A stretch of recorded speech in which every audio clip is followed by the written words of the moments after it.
కృపగలిగిన మా తండ్రి, పరిశుద్ధుడైన మా దేవా, మీకు వందనాలు స్తోత్రాలు చెల్లిస్తున్నాం. మీ యొక్క ఉన్నతమైన ప్రేమ చేత, కృప చేత ఈ రాత్రి కలిగి ఉన్నటువంటి ఈ ప్రత్యేకమైనటువంటి కార్యక్రమాన్ని మాకు దీవెనకరంగా, మీకు మహిమకరంగా జరిగిస్తున్నందుకు కూడా మీకు స్తోత్రాలు చెల్లిస్తూ మా రక్షకుడైన యేసుక్రీస్తు పరిశుద్ధమైన నామంలో ప్రార్థన చేస్తున్నాము తండ్రి. ఆమేన్.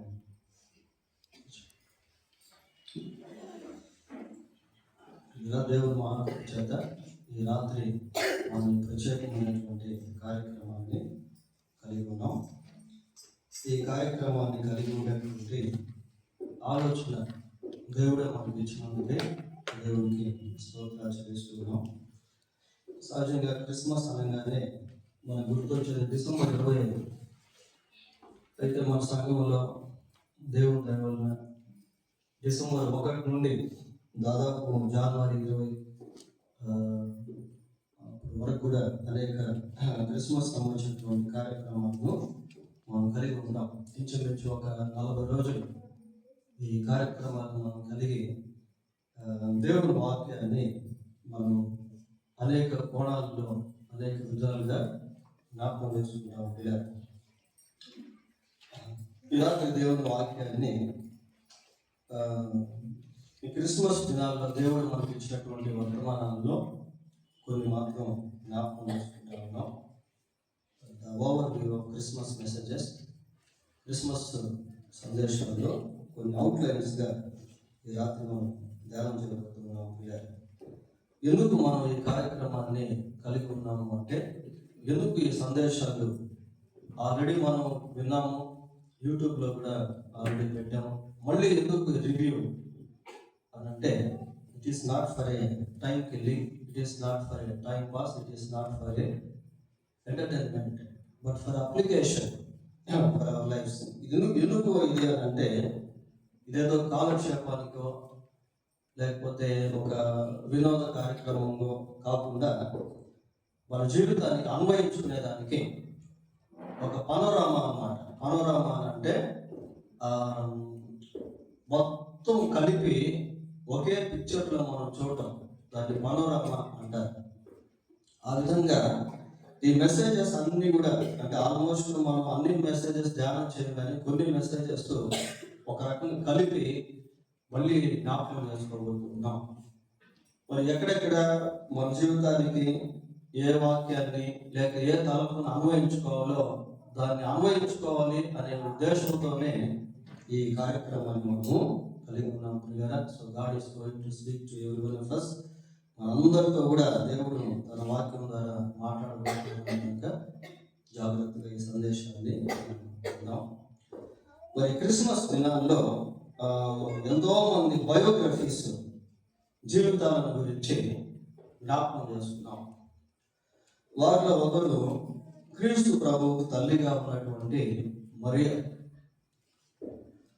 గురించి ఆలోచన చేస్తే, మరియ యొక్క సమర్పణ జీవితం అనేటువంటిది మన జీవితానికి ఎంతో గొప్ప మాదిరి. చూడండి, లూకా సువార్త 1వ అధ్యాయము 38వ వచనాన్ని చదువుకుందాం. అందుకు మరియ, నీ మాట చొప్పున నాకు జరుగును గాక. చూడండి, ఆ కమిట్మెంట్ లేక సాక్రిఫైస్ అనేటువంటిది చాలా దేవుని మాట ప్రకారం తన జీవితంలో జరగాలి అని సంపూర్తిగా మరియ కోరుకుంది. ఆ కోరికలో లేక సమర్పణలో తాను ఎన్నో నిందలు భరించాల్సి వస్తుంది. కుటుంబం కూడా ఒక రకంగా విచ్ఛిన్నమైనటువంటి పరిస్థితి. ఒకవేళ యూదులకి ఈ విషయం తెలిస్తే, ఏది వివాహం కాకముందు ఈమె గర్భిణిగా ఉంది అన్న సంగతి తెలిస్తే, వాళ్ళు కూడా రాళ్ళతో కొట్టి చంపేటువంటి అవకాశం. అటువంటి దినాల్లో, అటువంటి సమయాల్లో మరియ సంపూర్తిగా దేవునికి సమర్పించుకోవడం అనేటువంటిది గొప్ప విశేషం.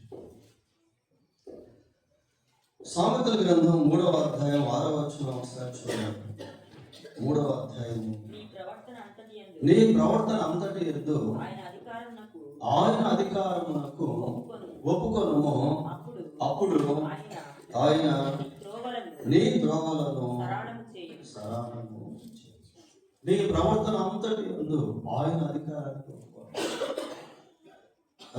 ఆయన అధికారానికి ఒప్పుకోవడం ఇది చాలా కష్టం ప్రియులారా. ఎందుకు అంటే మన జీవితంలో సెల్ఫ్ అనేటువంటిది పనిచేస్తూ ఉంటుంది. నేను చెప్పినట్టే జరగాలి, నా ఇష్టానుసారంగా నేను జీవించాలి, లేక కొన్నిసార్లు ఇతరుల యొక్క ఇష్టం పనిచేస్తూ ఉంటుంది, కొన్నిసార్లు సైతాను యొక్క ఇష్టం పనిచేస్తూ ఉంటుంది. అవన్నీ మనం ఇష్టపడేటువంటి వారంగా ఉంటాం. అయితే ఇక్కడ ఏమని చూస్తున్నామంటే నీ ప్రవర్తన అంతటి యందు ఆయన అధికారములకు అప్పుడు నీ త్రోవలను ఆయన సరళము చేయు. కనుక మన ప్రవర్తన అంతటిలో కూడా దేవుని అధికారానికి ఒప్పుకున్నట్లయితే అది మామూలు జీవితం కాదు పిల్లలు. యేసుక్రీస్తు ప్రభువులో దాన్ని మనం చూడగలుగుతాం. అలాగే ఇక్కడ మరియ చెప్పినటువంటి మాటల్లో అలాంటివి మనకు కనిపిస్తాయి. మన ప్రవర్తన అంతటి యందు దేవుని అధికారానికి ఒప్పుకోవాలి. ఆ రీతిగా మనం ప్రార్థన చేసుకోవాలి. తర్వాత మరి ఆరాధన అని మనం విన్నాం. మరి దేవుణ్ణి ఎంతగానో ఆరాధించింది. లూకా సువార్త 1:46 చూసినప్పుడు నా ప్రాణము ప్రభువును కనపరచు. ప్రాణం కంటే విలువైనది లోకంలో శ్రేష్టమైనది ఏది లేదు.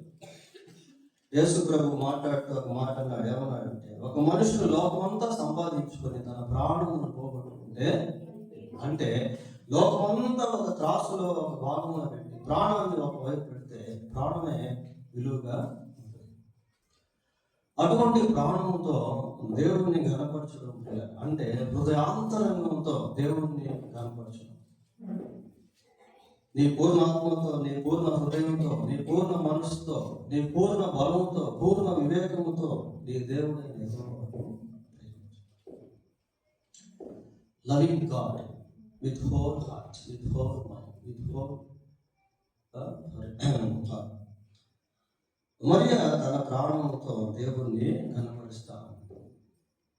దావీదు కీర్తన 103లో మనం 103వ కీర్తనలో మాట మనం చూసిన ఏంటంటే నా ప్రాణమా యెహోవాను సందర్శించు, నా అంతరంగమున్న సమస్తమా ఆయన పరిశుద్ధత, నా అంతరంగమున్న సమస్తమా. So we must worship God with heart and hearts. హృదయాంతరంగంతో దేవుడిని మహిమపరచడం. తరువాత మరియ ప్రార్థన చేసిన సందర్భం మనకి బైబిల్లో కనిపిస్తుంది. అపోస్తుల కార్యం 1:14 చదవక్కర్లేదు, కానీ అక్కడ కొద్దిమంది అపోస్తుల పేర్లు మనం చూస్తాం. వారందరి మధ్య మరియ కూడా ప్రార్థన చేస్తాం. So she has a prayer fellowship. ప్రార్థన సహవాసాన్ని మరియ కలిగి ఉంది ప్రియ. ఈ రోజుల్లో ప్రార్థన అంటే చాలా మంది రాదు. ఉమెన్స్ ఫెలోషిప్, స్త్రీల పరిచయకి అందరూ రాదు. ప్రార్థన కూడికలకి చాలా తక్కువ వస్తారు జనాలు. కానీ మరియ ప్రార్థన సహవాసంలో ఉన్నట్టుగా మనం చూస్తూ ఉన్నాం. ఆమె ఎంతో గొప్ప స్త్రీగా పిలువబడింది. But she has a prayer life. మరియ ప్రార్థనా జీవితాన్ని కలిగి ఉంది. ఇవన్నీ మనకి ఎంతో మాదిరికరమైనటువంటి విషయాలు. తర్వాత మరి యెషయా గ్రంథం 9:6 యేసు ప్రభుకి 5 రకాల పేరు అనేటువంటిది మనకు కనబడుతుంది. ఆ పేర్లలో ఒకటి ఆశ్చర్యకరుడు. మరి యేసు ప్రభు యొక్క కార్యాలు మానవ మనస్సుకు అందనటువంటి ప్రియ, మానవ మేధస్సుకు అందనటువంటి ప్రభు యొక్క కార్యాలు ప్రకృతికి అతీతమైనటువంటి, శాస్త్రానికి అర్థం కానటువంటి దేవుని యొక్క ఆశ్చర్య కార్యాలు. సృష్టిలో ప్రభు యొక్క ఆశ్చర్య కార్యాల గురించి మనం ఆలోచిస్తే మన సృష్టి ఒక గొప్ప ఆశ్చర్యం. మనం కలిగి ఉన్నటువంటి శరీరము, ఈ శరీరంలో నివాసం ఉంటున్నటువంటి ఆత్మ, ఈ శరీరంలో ఉన్నటువంటి ఆర్గాన్స్, అవయవాలు, ఆ అవయవాలకు ఉన్నటువంటి విధులు, అవి పనిచేసేటువంటి విధానాలు చాలా గొప్పది పిల్లలు. చాలాసార్లు మన శరీరంలో ఉన్నటువంటి దైవిక ఆశ్చర్యాల గురించి మనం వాటి గురించి ఆలోచించి, if you think about our eye, our ear, our mouth, our tongue, our skin, మన చర్మం గురించి, కన్ను గురించి, నోటి గురించి, నాలుకల గురించి, చెవుల గురించి ఆలోచిస్తే అది మనకు బోధిస్తుంది. 139వ కీర్తన 13-14 వచనాలు చూడండి. 139వ కీర్తన 13-14 వచనాలు. నా అంతరింద్రియములను నీవే కలుగ చేసితివి, నా తల్లి గర్భమందు నన్ను నిర్మించిన వాడము నీవే. నీవు నన్ను కలుగు చేసిన విధానమును చూడగా భయమును ఆశ్చర్యమును నాకు పుట్టుచున్నది. భయమును ఆశ్చర్యమును నాకు పుట్టుచున్నది. నువ్వు నన్ను కలుగు చేసిన విధానాన్ని చూస్తా ఉంటే, ఒకసారి మన గురించి మనం ఆలోచన చేసినట్లయితే, we are wonderful God's creation, we are the masterpieces. మనము అద్భుతమైనటువంటి దేవుని యొక్క సృష్టి ప్రియుల. నీవు నన్ను కలుగు చేసిన విధానాన్ని చూస్తా ఉంటే నాకు ఆశ్చర్యం వేస్తా ఉంది అంటున్నాడు. ఇకపోతే ఒకసారి మనం కళ్ళెత్తి అంతరిక్షాన్ని చూస్తే, ఆకాశం వైపు చూస్తే, ఆకాశంలో ఉన్నటువంటి నక్షత్రాలు, గ్రహాలు, ఉపగ్రహాలు, గాలి, వర్షము, మంచు, ఎండ, ఇవన్నీ దేవుని సృష్టిలో ఆశ్చర్యకార్యాలు క్రియాలు. మనం నివాసం ఉన్నటువంటి భూమి శూన్యంలో వేలాడుతూ రొటేట్ అవుతా ఉంది. తన చుట్టూ తాను తిరుగుతూ, సూర్యుని చుట్టూ కూడా తిరుగుతా, కక్షలు, అది కూడా ఆర్బిట్. ఇవన్నీ టైం ప్రకారం అవి రొటేట్ అవ్వడం, తిరగడం, కొంచెం ఎక్కువ వెళ్ళినా, కొంచెం తక్కువ వెళ్ళినా, కొంచెం తక్కువ స్పీడ్ తిరిగినా, కొంచెం ఎక్కువ స్పీడ్ తిరిగినా మొత్తం ఏమైపోతుంది అంటే డెమాలిషన్. ఎన్ని దేవుని యొక్క ఆశ్చర్య కార్యాలు. ఇకపోతే యేసు ప్రభు యొక్క జన్మ, ఆయన కన్యక గర్భమందు జన్మించాడు. అటువంటి జన్మ ఇప్పుడు 800 కోట్లకు పైగా జనాభా ఉన్నారు. ఇంకా చాలా మంది కోట్ల సంఖ్యలో చనిపోయారు, ఇంకా పుట్టబోతున్నారు. ఎవరికి కూడా అటువంటి జన్మ అనేటువంటిది లేదు. That is amazing thing. అది ఎంతో ఆశ్చర్యం. యేసు ప్రభు యొక్క జీవితం, ఆయన జీవించినట్టు ప్రపంచ చరిత్రలో, మానవ చరిత్రలో ఇంతవరకు ఎవరు కూడా జీవించారు.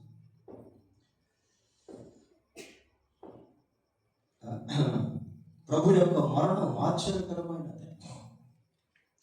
ప్రభు యొక్క పునరుత్థానం, సమాధులన్నీ కూడా మోయబడుతున్నాయి. ఒక్క యేసు ప్రభు సమాధి మాత్రమే తెరవబడుతుంది. It is amazing. ఆశ్చర్యము. ఆయన ఆశ్చర్యకరుడు. ఆయన సముద్రంపై నడిచినటువంటి వాడు, నీళ్లను ద్రాక్షారసముగా మార్చినటువంటి వాడు, చనిపోయినటువంటి వారిని తిరిగి లేపినటువంటి వాడు. అందరూ చూస్తూ ఉండగా 5 రొట్టెలను 2 చేపలను ఆశీర్వదించి వేల కొద్ది ప్రజలకు ఆహారంగా పెట్టినటువంటి వాడు. It is not a mythological stories. ఇదేదో కల్పనా కథలు వంటివి కావు ప్రియ. ఇవి వాస్తవ జరిగినటువంటి సంఘటనలు, ట్రూ ఇన్సిడెంట్స్. కాబట్టి యేసుక్రీస్తు ప్రభు ఆశ్చర్యకరుడు. ఇక జ్ఞానం దగ్గరికి మనం వస్తే, మత్తయి సువార్త 2వ అధ్యాయం 1-2 వచనాలు చదవండి.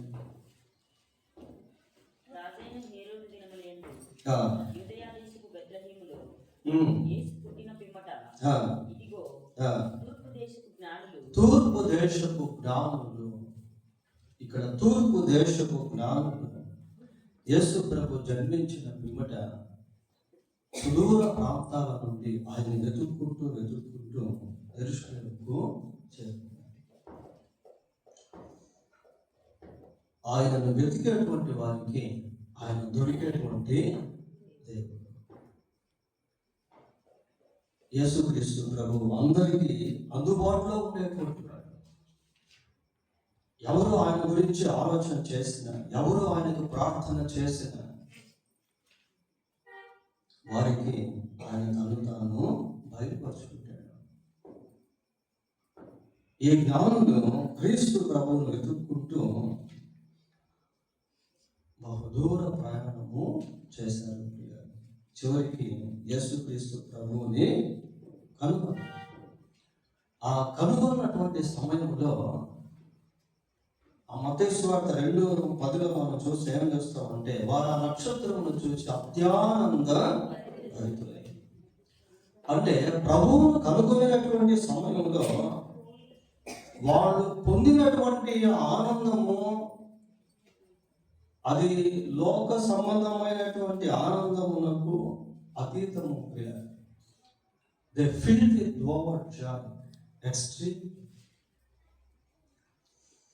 వారు పొందినటువంటి ఆ ఆనందము మామూలు ఆనందం కాదు.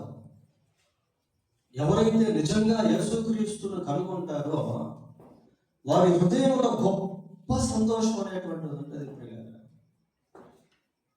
అది లోకం వచ్చేటువంటి సంతోషం కాదు. వస్తువుల వలన, మనుషుల వలన, డబ్బు వలన, ప్రాపర్టీస్ వలన, ఆరోగ్యం వలన,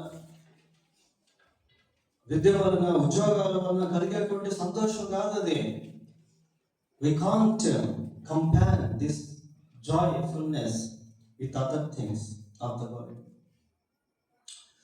లోకంలో దేనితో కూడా ఈ సంతోషాన్ని మనం పోల్చలేం. It is matchless.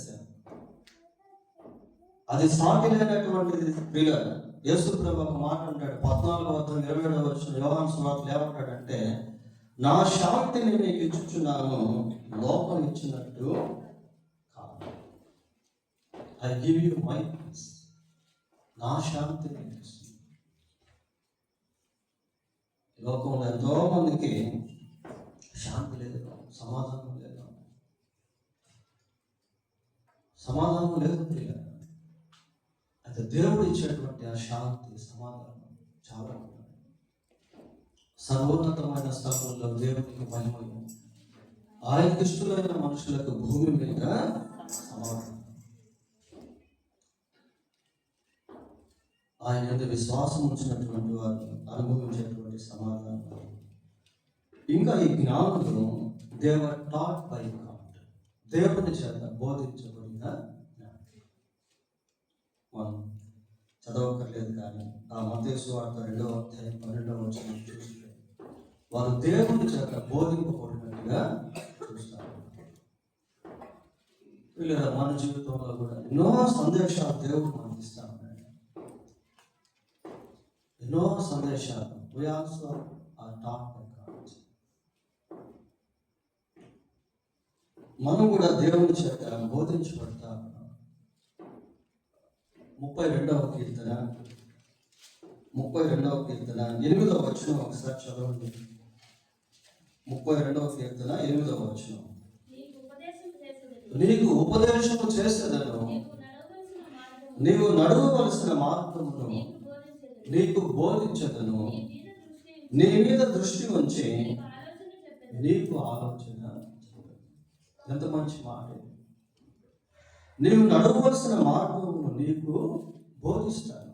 I will teach the way that you should walk. నీవు నడవవలసినటువంటి మార్గాన్ని నేను నీకు బోధిస్తాను అంటున్నాడు. అంతకంటే ఇంకేం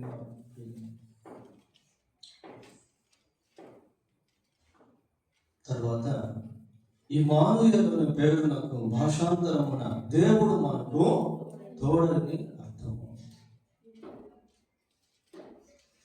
దేవుడు మనకు తోడుగా ఉంటే మన జీవితంలో గొప్ప ధైర్యం కలిగి ఉన్నాం. దావీదు అంటున్నాడు, గాఢాంధకారపు లోయలో నేను సంచరించినను ఏ అపాయం నాకు భయపడను, నీవు నాకు.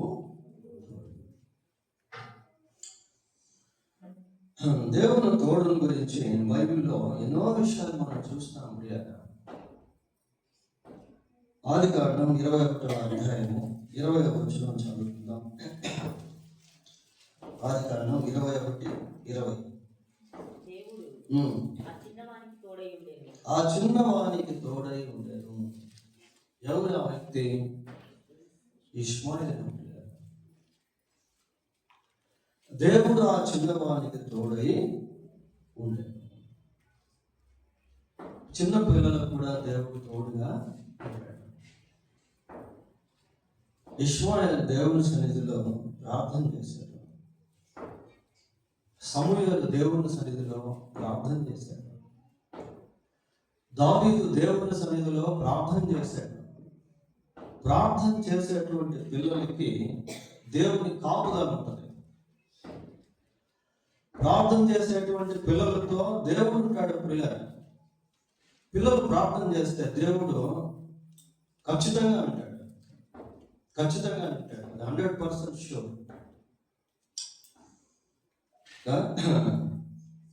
దేవుడు పిల్లలకు తోడుగా ఉండేటువంటి వాడు. God wants to bless the children. దేవుడు పిల్లలను ఆశీర్వదించాలని కోరుకుంటాడు. చిన్న పిల్లలను ఆటంకపరచడం వారి నా ఎదుగు రాదు. పిల్లలు అంటే చిన్న పిల్లలని కదా, యవనస్తులు కూడా.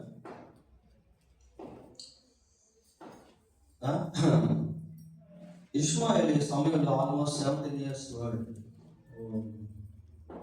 15 సంవత్సరాలు. దేవుడు తోడుగా యవనస్తులు ప్రార్థన చేసుకుంటే వారు దేవుని యొక్క సన్నిధిని అనుభవిస్తారు. పిల్లలు, పెద్దలు. సమూయేలు దేవుని సన్నిధిలో ప్రార్థన చేసుకుంటూ ఉంటే సమూయేలు దేవుడు ఒక మంచి యూస్ఫుల్ టూల్గా మార్చాడు. ప్రయోజనకరమైనటువంటి పాత్రగా చేశాడు. God made Samuel as a prophet of Israel. ఇశ్రాయేలు ప్రజలకు సమూయేలును దేవుడు ఒక ప్రవక్తగా చేశాడు. పిల్లల్ని దేవుడికి అప్పగిస్తే, పిల్లల కోసం తల్లిదండ్రులు ప్రార్థన చేస్తే, పిల్లలు చిన్న వయసులో నుండే ప్రార్థన చేసుకునే వారిగా ఉంటే దేవుడు వారికి మంచి భవిష్యత్తు ఇస్తాడు. దేవుడు వారికి మంచి భవిష్యత్తు ఇస్తాడు.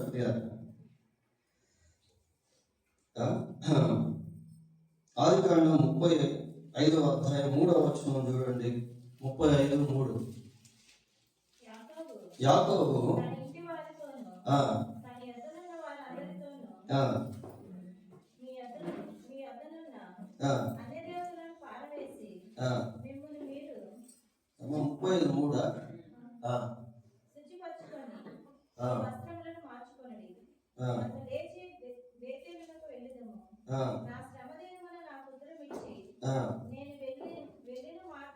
నేను వెళ్ళిన మార్గమున నాకు తోడై ఉండిన దేవునికి బలిపీఠమును అక్కడ కడతాను, బలిపీఠం కడతాను అంటున్నాడు.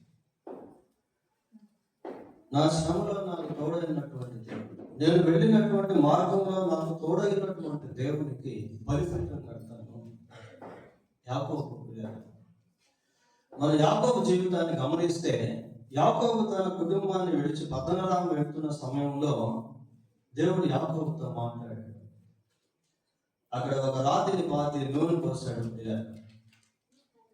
తర్వాత తిరిగి వచ్చేటువంటి సమయంలో కూడా యాకోబుతో దేవుడు ఉన్నాడు. ఆ పెనుయేలు ప్రార్థన అనుభవాన్ని మనం చూస్తాం. హెబో ప్రేమ. ఈ బలిపీఠం కట్టేటువంటి అనుభవం అనేది మనందరికీ ఉండాలి. ఎక్కడికి వెళ్ళినా అక్కడ ప్రార్థన చేసుకోవడం. ఈ రోజుల్లో ప్రార్థన అనేటువంటి తగ్గిపోయింది. పిల్లలు ఎక్కడికి వెళ్తే అక్కడ ఫోన్, ఎక్కడికి వెళ్తే అక్కడ ఫోన్ చూసుకోవడం, ఎక్కడికి వెళ్తే అక్కడ వాట్సాప్, యూట్యూబ్లో ప్రార్థన ఉండటం లేదు సరిగా. మార్గంలో ప్రార్థన, పనిచేసేటువంటి స్థలాల్లో ప్రార్థన, ఖాళీ టైం దొరికితే ప్రార్థన. Setting some prayer points for special prayers. ప్రత్యేక ప్రార్థన కొరకై కొన్ని ప్రార్థన అంశాలను ఏర్పాటు చేసుకోవడం, స్టడీస్ కోసం, భవిష్యత్తు కోసం, భాగస్వాముల కోసం, కుటుంబ సమస్యల కోసం, కుటుంబీకుల కోసం, వ్యక్తిగత జీవితం కోసం, ఎదురవుతున్నటువంటి పోరాటాల కోసం, సవాళ్ళ కోసం, బలహీనతల కోసం బలిపీఠాలు కట్టాలి. ప్రియులారా, బలిపీఠం లేకపోతే దేవుడితో నీకు సహవాసం అనేది ఉండదు. బలిపీఠం కట్టే అనుభవం మనకు లేకపోతే we can't have a fellowship with God. దేవుడితో సహవాసం మనం చేయలేము. యాకోబు తన జీవితంలో ఎంతో ప్రార్థన చేసేవాడు. యాకోబుకు దేవుడు ఎప్పుడు తోడుండేవాడు. యెషయా గ్రంథం 41వ అధ్యాయం 10వ వచనంలో ప్రభువు అంటాడు, భయపడకుము, నేను నీకు తోడై. మరి ఈ సంవత్సరంలో ఎన్నో భయాలు, ఎన్నో కలవరాలు, ఎన్నో ఆందోళనలు మనం వెంటాడుతూ ఉండొచ్చు పిల్లలు, రకరకాల భయాలు. కానీ దేవుడు నన్ను భయపడకము, నేను నీకు తోడై. దిగులు పడకము, నేను నీకు భయపడకు. Fear not, I am with you.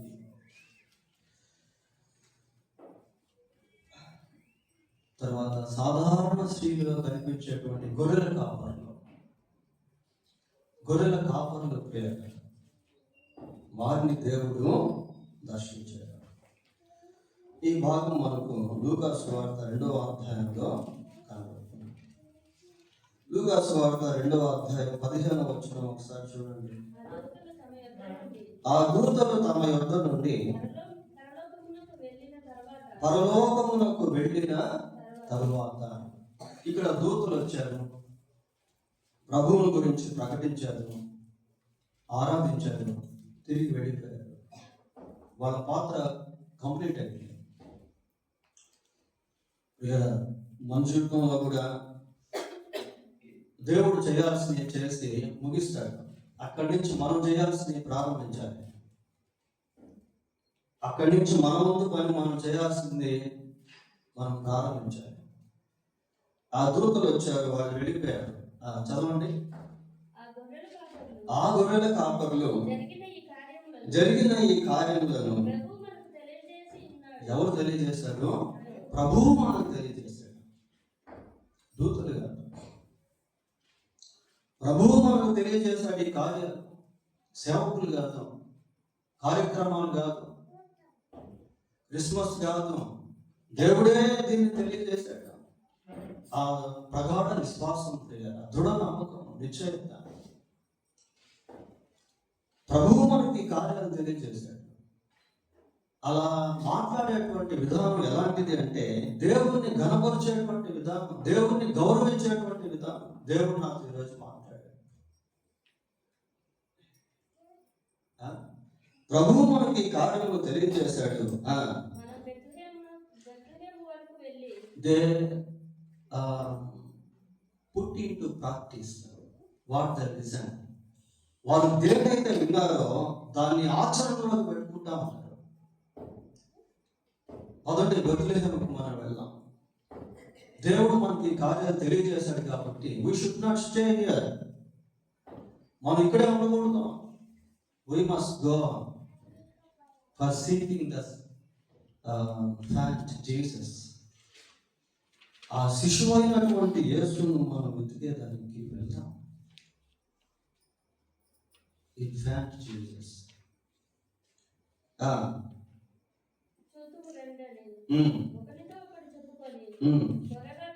త్వరగా వెళ్ళి they didn't postpone to go.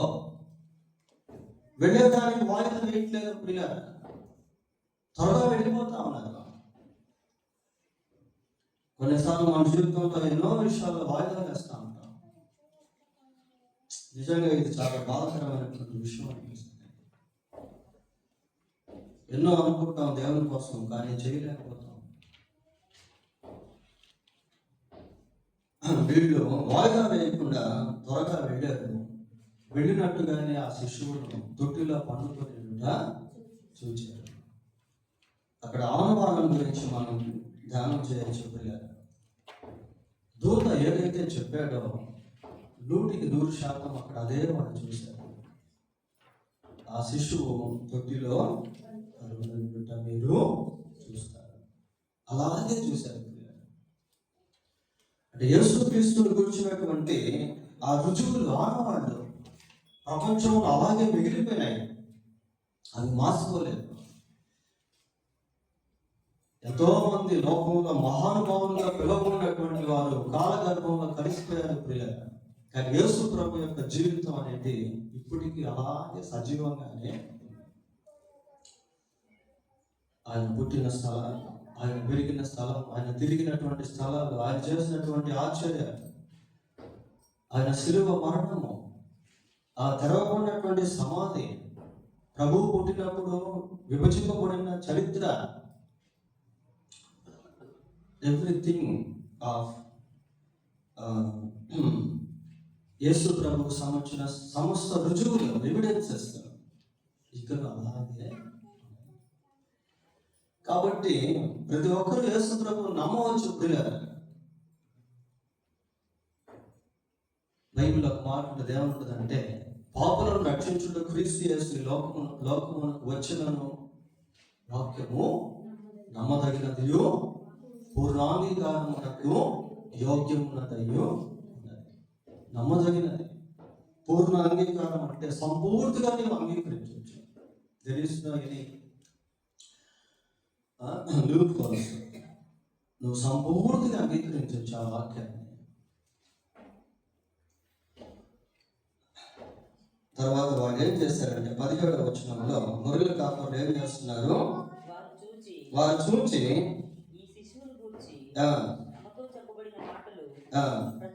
ప్రచురం చేసేది. వారు విన్నారు, చూశారు, ఆ చూసిన వినిన వాటిని ప్రచురం చేశారు. ప్రభువుల గురించి ప్రకటించారు.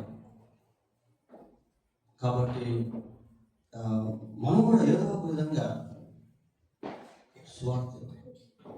నేను ఒక దగ్గర పెళ్ళికి వెళ్తే ఆ పెళ్లి దగ్గర ముగ్గురు స్త్రీలు వచ్చారు.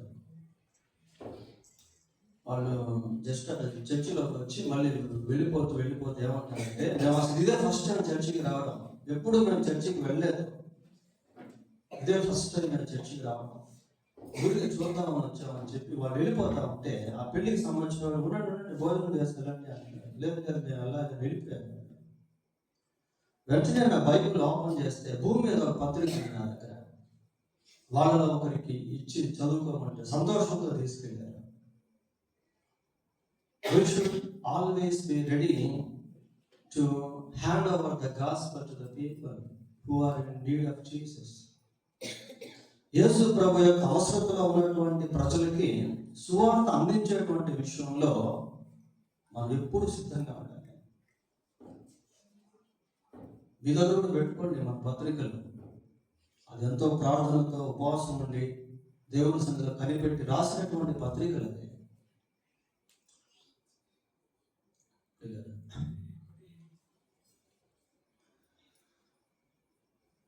ఇంకా కుటుంబ శీర్షికలు క్రిస్మస్ మెసేజెస్లో మనం విన్నాం. వాళ్ళలో ఒక ఫ్యామిలీ బోయజు రూతు. వీడు మనకు మత్తయి సువార్త 1వ అధ్యాయంలో కనిపిస్తాడు. ఈ బోయజు రూతు గురించి మనం ఆలోచన చేసినప్పుడు వీరిద్దరు కూడా దేవుడు ఎరిగినటువంటి వారు. భార్య భర్త అంటే బిఫోర్ దే గాట్ మ్యారీడ్, వారి వివాహం కాక మునిపే రూతు దేవుడిని ఎరిగిన అనుభవంలోకి వచ్చింది. బోయజ్ ఆల్రెడీ దేవుడిని ఎరిగి ఉన్నాడు. ఇలా యవనస్తులైనటువంటి బిడ్డలు వివాహం కాక ముందే దేవుడిని ఎరిగే అనుభవంలోకి రావాలి. తర్వాత పరిస్థితులు ఎలా ఉంటాయో తెలీదు. వివాహం అనేది ఒక టర్నింగ్ పాయింట్ పిల్లరా. టర్నింగ్ పాయింట్ లో పరిస్థితులు ఎలా ఉంటాయో మనకు తెలియదు. కాబట్టి వివాహం కాకమునిపే పిల్లలు ఖచ్చితంగా దేవుణ్ణి అంగీకరించాలి. నీ దేవుడే నా దేవుడు. తను ఎందరు అంగీకరించడు అనగా ఆయన నామమందు విశ్వాసం ఉంచి వారికి దేవుని పిల్లలకు ఆయన అధికారము అనుగ్రహించాడు.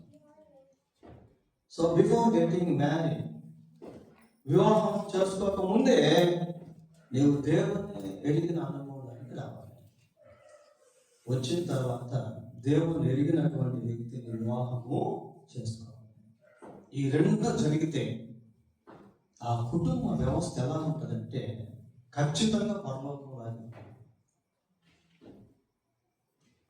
ఈ బోయజు రూతు వివాహానికి ముందే దేవుణ్ణి ఎరిగారు, దేవుని చిత్తానుసారంగా వివాహము చేసుకున్నారు.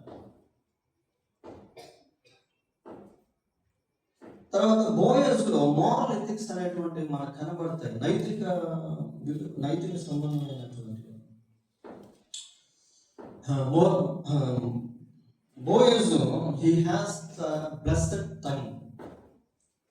ఆశీర్వాదకరమైన వచనాలు పలికే వ్యక్తిగా బోయజ్ను మనము చూస్తాం. ఇవన్నీ నేను ఆల్రెడీ మీకు చెప్పాను.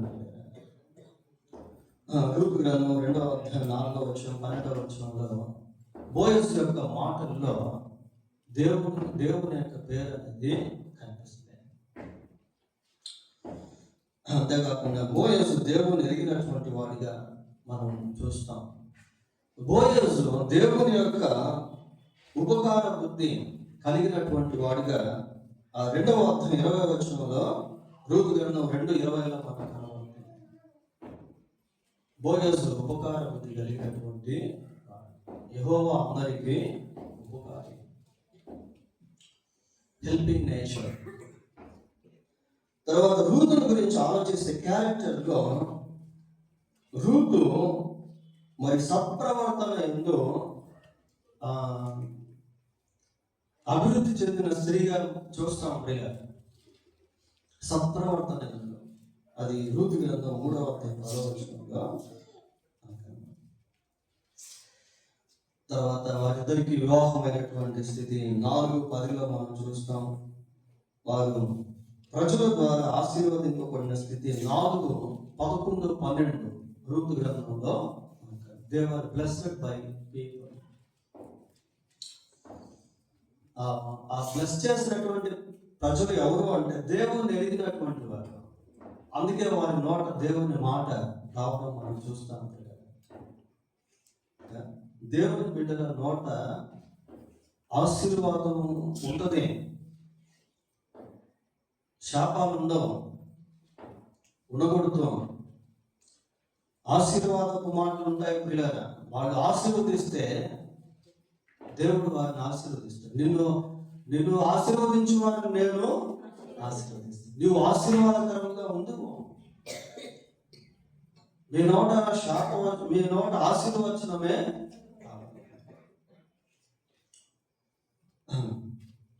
ఇంకా వీరిద్దరూ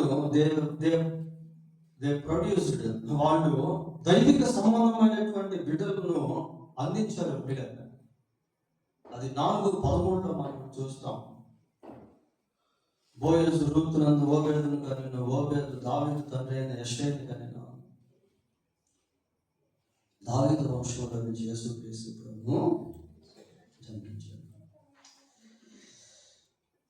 ఇకపోతే అవివాహితుడైనటువంటి బాప్తిస్మిచ్చి యోహాను జీవితం లోకానికి ఒక సవాలు. ప్రియారు స్త్రీలు కలిగినటువంటి వారిలో బాప్తిస్మిచ్చి యోహాను కంటే గొప్పవాడు పుట్టలేదని యేసు ప్రభు స్టేట్మెంట్ ఇవ్వడం మనము చూస్తాం. బాప్తిస్మిచ్చి యోహాను పుట్టుకతోనే పరిశుద్ధాత్మతో నింపబడినటువంటి వ్యక్తి. లూకా సువార్త 11వ అధ్యాయం 13వ వచనంలో ఒక మాట ఉంటుంది. ప్రియ పరలోకమందున మీ తండ్రి తన్ను అడుగు వారికి పరిశుద్ధాత్మ ఎంతో నిశ్చయముగా. కాబట్టి మనం పరిశుద్ధాత్మ కోసం ప్రార్థన చేసుకోవాలి. పరిశుద్ధాత్మ నడిపింపు కోసం ప్రార్థన చేసుకోవాలి. పరిశుద్ధాత్మ స్వరం ఎలా ఉంటుందో గ్రహించేదానికి ప్రార్థన చేసుకోవాలి. ఈ ప్రార్థన అంశం మన జీవితంలో, ప్రార్థన అంశాలలో ఒక అంశముగా ఉండాలి. పరిశుద్ధాత్మ గురించి ప్రార్థన చేసుకోవాలి. మీరు బైబిల్లో పరిశుద్ధాత్మ గురించి వచనాలు వెతికి అవన్నీ సమకూర్చి రాసుకొని ప్రార్థన చేసుకోండి. అది మీకు ఎంతో మేలు, మనకెంతో మేలు. ఇంకా యోహానులో we can see the character of humbleness in the life of John. యోహానులో దీన మనస్సు అనేటువంటిది మనకు కనిపిస్తుంది. యోహాను ఏమంటాడు అంటే, ఆ యోహాను సువార్త 1:26 ఆయన హెచ్చవలసి ఉన్నది, నేను తగ్గవలసి.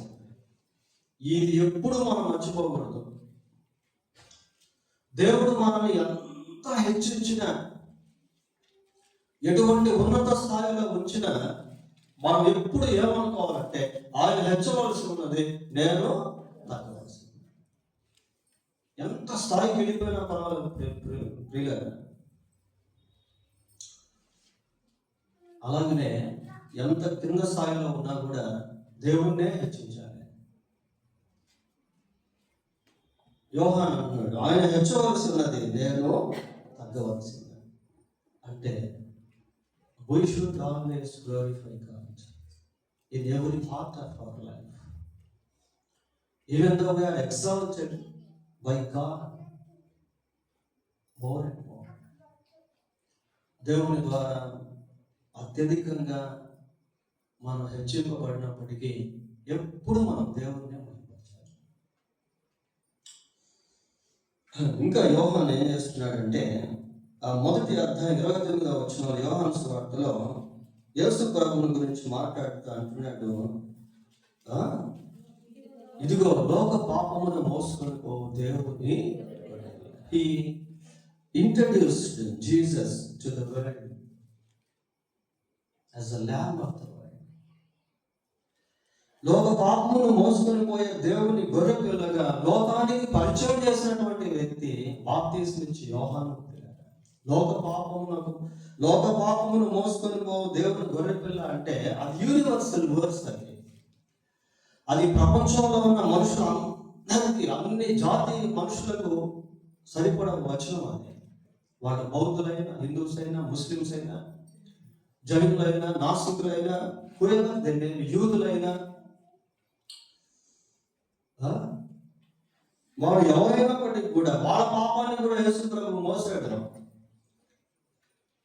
ఇదిగో లోక పాపమును మోసుకొని పోవు దేవుని. లోకానికి యేసు ప్రభువును ఆ రీతిగా పరిచయం చేసినటువంటి వ్యక్తి. మనం కూడా మన కాలంలో, లేక మన తరంలో, మన హయాంలో యేసు ప్రభువుని ఇతరులకు పరిచయం చేయడం ఏదో ఒక విధంగా. ఇంకా బాప్తిస్మిచ్చి యోహాను ఏం చేశాడు అంటే, నీతిమంతుడిగా, పరిశుద్ధుడిగా జీవించాడు. అది సవాలు. ఇది మనకు మార్క్స్ వార్త 6:15-20 వరకు చూస్తే చదవకర్లేదు. కానీ బాప్తిస్మిచ్చి యోహాను అధికారుల ఎదుట కూడా అలాగే జీవించాడు, సమాజంలో అలాగే జీవించాడు. నీతిమంతుల సింహముగా ధైర్యముగా పరిశుద్ధుడిగా జీవించాడు. పరిశుద్ధుడిగా జీవించడం అనేటువంటిది ఒక గొప్ప సవాలు. త్రాగుబోతుల మధ్య త్రాగుబోతుగా కాక, వ్యభిచారుల మధ్య వ్యభిచారిగా కాక, అపహాసకుల మధ్య అపహాసకుడిగా కాక, లంచగొండుల మధ్య లంచగొండిగా కాక జీవించడం అనేది ఒక సవాలు ప్రియాలి. లోకం, the world has been the full of attractions. లోకం అంతా కూడా ఆకర్షణతో నింపబడి ఉంది. లోకంలో ఉన్నదంతయు శరీరాశ, నేత్రాశ, జీవపు డమ్మం, అవి తండ్రి వలన పుట్టినవి కావు. లోకమును దాని ఆశయు గతించును, దేవుని చిత్తము నెరవేర్చువాడు నిరంతరమును నిలిచును. Fully attraction, full of attractions. అయితే యోహాను, బాప్తిస్మిచ్చి యోహాను ఎంతో సవాలుకరంగా జీవించాడు. పరిశుద్ధంగా జీవించుట అనేటువంటిది అది ఎంతో సవాలుతో కూడినటువంటిది.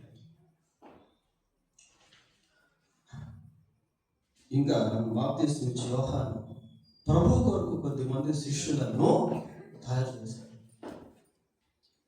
ప్రభువును వెంబడించినటువంటి శిష్యుల్లో కొద్దిమంది బాప్తిస్మం ఇచ్చే యోహాను దగ్గర ఉన్నటువంటి శిష్యులు,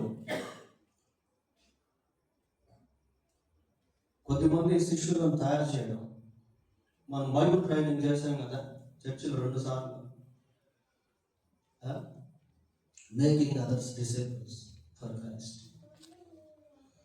ఇతరులను ప్రభు కొరకు శిష్యులుగా చేయటం ఇలా ఇంకా అనేకమైనటువంటి సందేశాలు మనం ధ్యానం చేయవచ్చు క్రిస్మస్ దినాల్లో. పోతే డిసెంబర్ 25 క్రిస్మస్ సందేశం. ఈ క్రిస్మస్ సందేశం చాలా అమోఘమైనటువంటి సందేశం. మానవుడు జన్మించక ముందే మానవుని కొరకు యేసు ప్రభు యొక్క జన్మదినం అనేటువంటిది ఏర్పాటు చేయబడింది. జగత్తుకు పునాది వేయబడక ముందే క్రిస్మస్ అనేటువంటిది నియమించబడింది. క్రిస్మస్ అనగానే మనకు గుర్తొచ్చేది క్రీస్తుని ఆరాధించుట. Why should we worship Christ? క్రీస్తుని మనం ఎందుకు ఆరాధించాలి?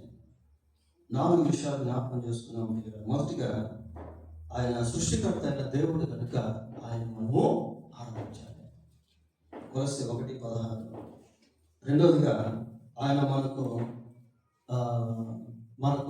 మన ప్రొవైడర్, మన అవసరతను తీర్చేటువంటి వాడిగా ఉన్నాడు కనుక ఆయన మనము ఆరాధించాలి. నిత్యుడకు తండ్రి అని మనం చూస్తాం యెషయా 9:6. మూడవదిగా ఆయన మనకు దేవుడిగా ఉన్నందున ఆయన మనం ఆరాధించాలి. రోమ 9:5 ఆయన సర్వాధికారి అయిన దేవుడు అని మనకు 9:3 చూస్తే. నాలుగవదిగా ఆయన మనకు రక్షకుడు కనుక ప్రభువుని మనము ఆరాధించాలి. లూకా 2:11 చూస్తాం. ఏమని చెప్తాం? ప్రజలందరికీ కలగబో మహా సంతోషకరమైన సువర్తమానము నేను మీకు తెలియజేస్తున్నాను. దావీదు పట్టణంలో నేడు రక్షకుడు మీ కొరకు పుట్టినాడు. So he is our saviour. ఆయన రక్షకుడు కనుక ప్రభువును ఆరాధించాలి. పోతే న్యూ ఇయర్ సందేశం, నూతన సంవత్సర ఆరాధనలో ఇవ్వబడినటువంటి సందేశము చాలా సాలిడ్ మెసేజ్. పిల్లలు ఒక రకంగా ఈ సంవత్సరం అంతటికి కూడా సరిపోయేటువంటి సందేశాన్ని మనం నూతన సంవత్సర ఆరాధనలో ధ్యానం చేశాం. ఏంటి చెప్పగలరు? మనం ధ్యానం చేస్తాం అంతేనా? నిజమైన సంతోషం. ఇంకా the roots of true happiness. నిజమైన సంతోషానికి మూలాధారం 7 విషయాలు నేను చెప్పాను. దేవుని కృప చేత సిద్ధపరచబడిన సందేశంలో 7 విషయాలు మనం జ్ఞాపకం చేసుకున్నాం. నిజమైన సంతోషానికి మూలాధారాలు. హ్యాపీ న్యూ ఇయర్ అంటున్నాడు. ఇప్పుడంతా హ్యాపీగా లేదు, వెళ్ళిపోయింది. ఇయర్ అట్లాగే ఉంది, హ్యాపీనెస్ కనబడటం. కానీ ఈ రూట్స్ అనేటువంటి మనకు అర్థమైతే నిజంగా సంతోషాన్ని అనుభవించే వారిగా ఉంటాం. 7 రూట్స్ చెప్పాను ఆ రోజు. మొదటిది ఫ్యామిలీకి సంబంధించింది. True happiness is in family life. కుటుంబ జీవితంలో నిజమైనటువంటి సంతోషం అనేది దేవుడు పెట్టాడు. చాలా మందికి తెలియక కుటుంబాన్ని నరకంగా చేసుకుంటారు, కుటుంబాన్ని చిన్నాభిన్నం చేసుకుంటారు, కుటుంబాన్ని దుఃఖంతో, బాధతో, వేదనతో, గొడవలతో, కొట్లాటలతో, పోలీస్ స్టేషన్లతో, కోర్టు కేసులతో నింపుకుంటున్నారు. Why? Because they don't know the root. వారికి ఆ వేరు తెలియదు. నరుడు ఒంటరిగా ఉండటం మంచిది కాదు, వారి కొరకు సాటైన సహాయము చేస్తారు. అక్కడ ప్రారంభమైన సంతోషం. సామెతల గ్రంథం 5వ అధ్యాయం మీకు చెప్పాను, 18వ వచనం గురించి. తర్వాత సామెతల గ్రంథం 29వ అధ్యాయం 17వ వచనం చెప్పాను పిల్లల గురించి. కుటుంబం ఈ రీతిగా కట్టబడితే ఆ కుటుంబం ఎలా ఉంటుంది అంటే 128వ కీర్తన 3వ వచనం లాగా ఎక్కడ తిరిగి ఇంటికి వస్తే ఇంట్లో సమాధానం లేకపోతే సంతోషం ఎక్కడ ఉంటే చెప్పండి. ఎంత సంపాదించినా కుటుంబంలో సంతోషం లేకపోతే, సమాధానం లేకపోతే సంతోషం అనేది ఏ cheerful wife is a joyful life అని ఇంగ్లీష్లో సాగుతుంది.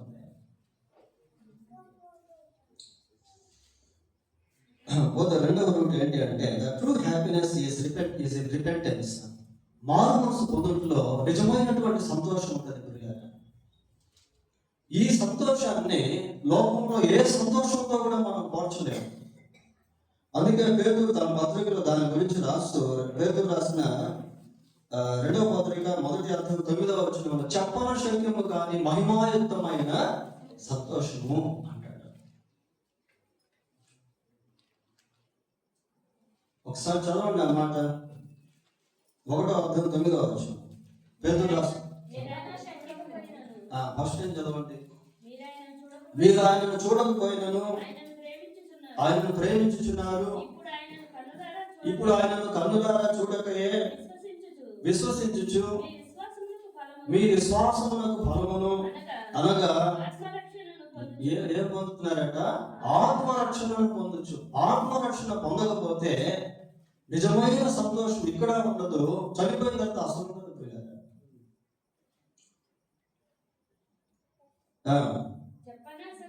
చెప్పన శక్యమును మహిమాయుక్తమునైన సంతోషము గలవారు. చూశారు, ఆత్మరక్షణ పొందితే ఆ సంతోషము we can't express it, we can't describe it.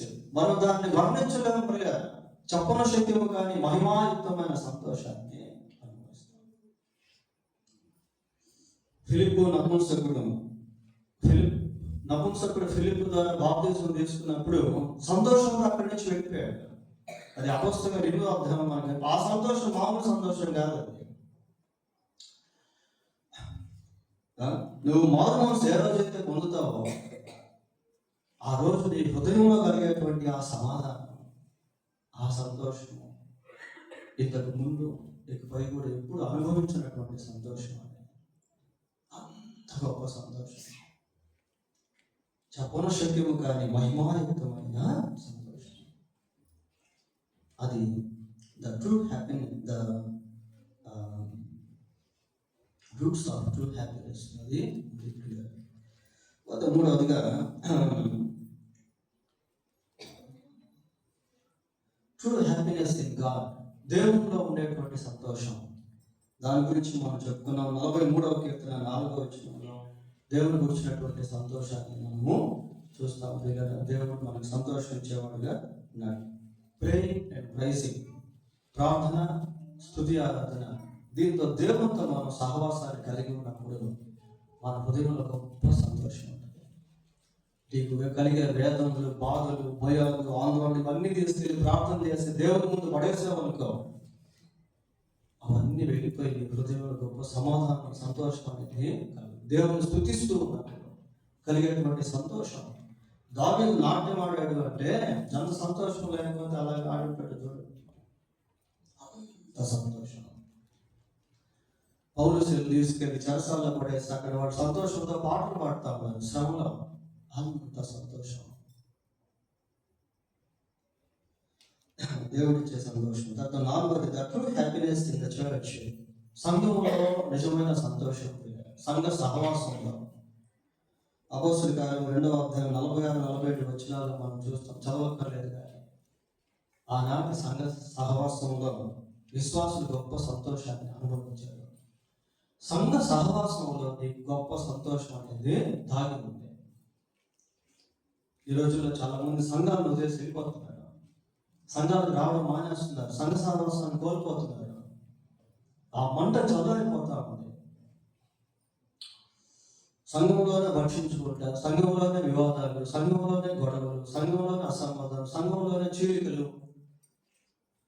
ఆ సంతోషం ఉండటం లేదు సంఘంలో. అయితే సంతోషాన్ని దేవుడు ఎక్కడ ఉంచాడు? సంఘంలో ఉంచాడు. అర్జునుడి వాక్యం రాసిన నీ మందిరం ఏమన్నా అక్కడ, నీ మందిరం యొక్క సమృద్ధి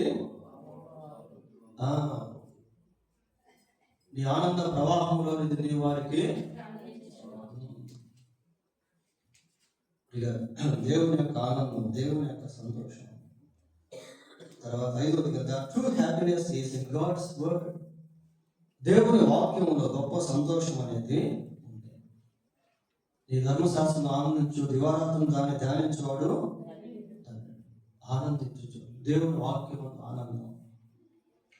తర్వాత the true happiness is in giving to God.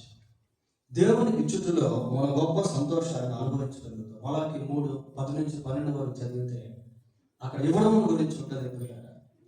దావీదు దేవునికి ఇచ్చే సమయంలో ఎంతో సంతోషించాడు. మనం ఎంతో వాక్యాన్ని వింటున్నాం, కానీ ఇక్కడ మాత్రం ఫెయిల్ అయిపోతాం. మీకు ఒక విషయం చెప్తాను. లైఫ్లో మేజర్ పార్ట్ ఏంటంటే ఫైనాన్స్. ఈ ఫైనాన్స్ అనేటువంటిది అంటే ద్రవ్యం అనేటువంటిది మనకు సఫిషియెంట్గా లేకపోతే, లేక నష్టపోతే ఎన్నో బాధలు, కష్టాలు, శ్రమలు. దేవునికి ఇచ్చేది మనం నేర్చుకుంటే దేవుని ఆశీర్వాదాన్ని మనం అనుభవించే వారంగా ఉండగలుగుతాం. ఆ సంతోషాన్ని మనం అనుభవించే వారంగా ఉండగలుగుతాం. ఆ సాటిస్ఫాక్షన్ని, సంతృప్తిని మనం అనుభవించే వారంగా ఉండగలుగుతాం. ఆ మంచి మనస్సాక్షిని మనం అనుభవించే వారంగా ఉండగలుగుతాం. ఆకాశపు వాక్యాలను విప్పి పట్టజాలంత దీవుని మీద నీ పంటను తిను పురుగును గద్దిస్తాను, అకాల ఫలములు రాలక.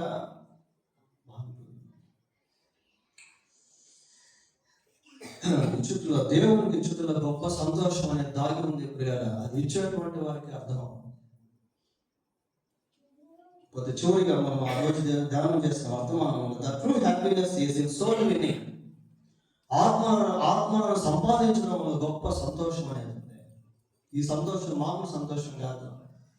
నీ ఒక వ్యక్తిని మందిరానికి నడిపించిన, నీ ద్వారా ఒక వ్యక్తికి సువార్త అందిన, నీ ద్వారా ఒక వ్యక్తి రక్షణ పొందితే, we can't measure such kind of happiness. ఆ సంతోషాన్ని మనం కొంత వేయలేం. లూకాసు వార్త 15:11 ఒక పాపి మారు మనసు పొందితే దేవుని దూతల ఎదుట పరలోకంలో సంతోషం అంటే ఆ సంతోషాన్ని మనం కలిగి ఉంటాం ఒక ఆత్మను సంపాదిస్తే. కాబట్టి ఇలాంటి సందేశాలు అనేకమైన మనము ధ్యానం చేస్తాం. దేవుడు తన వాక్యాన్ని దీవించును గాక. చిన్న ప్రార్థన చేసుకుందాం. పరిశుద్ధులైన మా దేవా, మీకు వందనాలు, స్తోత్రాలు చేస్తున్నాం. ఆయన అనేక సందేశాలు మీరు ఈ క్రిస్మస్ దినాల్లో మాకు అందించారు అన్న బట్టి మీకు స్తోత్రాలు. కొన్ని సంక్షిప్తంగా మేము ధ్యానం చేస్తాం. ఈ ధ్యానాంశం మాకు అందరికీ దీవెనకరంగా చేయండి. మా ఎదుట ఉన్న సమయాన్ని ఆశీర్వాదకరంగా చేయమని మా ప్రభువైన యేసుక్రీస్తు నామంలో ప్రార్థన చేస్తున్నాము. ఆమేన్.